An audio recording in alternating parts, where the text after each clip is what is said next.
পেরেশানিতে পড়লে, টেনশনে পড়লে এই দোয়াটা।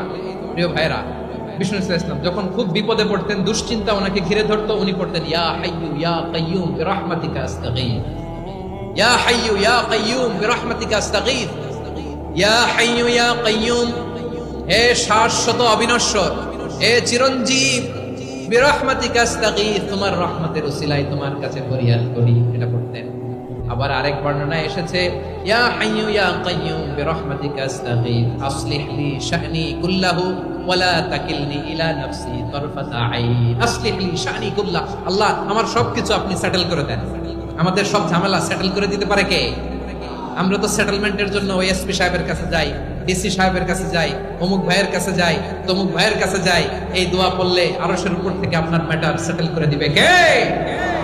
তাহলে পড়বেন ইয়া হাইয়ু, এ চিরঞ্জীব, হাইয়ু মানে চিরঞ্জীব।